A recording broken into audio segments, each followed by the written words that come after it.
কিন্তু 18 পারা মুখস্থ করে আসছে, কথাটা পুরা কোরআন বিরোধী, কোরআনের উল্টা। বাংলাদেশে যদিও শোনা যায় আব্দুল কাদের জিলানী রহমতুল্লাহ আলাই 18 পারা মুখস্থ করে আইছে, এগুলো একবারে বোগাস ফাও কথা। উনার সম্মান বাড়াইতে যাইয়া একদল লোক এগুলো নিজে বানাইয়া ছাইরা দিছে। হাদিসের সবচেয়ে বড় কিতাব আল মুসনাদ, ওই মুসনাদের লেখক ইমাম আহমদ ইবনে হাম্বল মায়ের পেট থেকে আসার সময় কয় পারা কোরআন শরীফ মুখস্থ করছিল? ইমাম আবু হানিফা করছিল, তো মাঝখান দিয়ে আব্দুল কাদের জিলানী 18 পারা পড়ে লাইছে।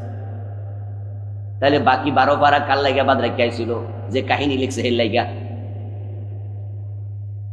মায়ের পেট থেকে শিশু আছে, কিচ্ছু জানে না। আব্দুল কাদের জিলানী রহমতুল্লাহ আলাইকে আমরা সম্মান করি, শ্রদ্ধা করি, তিনি বড় আলেম বটে, কিন্তু 18 পারা মুখস্থ করে আসছে, কথাটা পুরা কোরআন বিরোধী, কোরআনের উল্টা।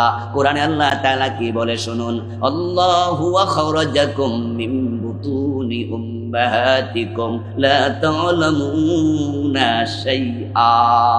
সুবহানাল্লাহ পড়েন। কোরআন তার দলিল, যে কাহিনীটা বাসে গল্প বোগাস। আল্লাহ বলছে আল্লাহু আখরাজাকুম মিন বুতুনি উম্মাহাতিকুম লা তা'লামুনা শাইআ। আল্লাহ তোমাদেরকে তোমাদের মায়ের পেট থেকে দুনিয়াতে বের করেছেন যখন তোমরা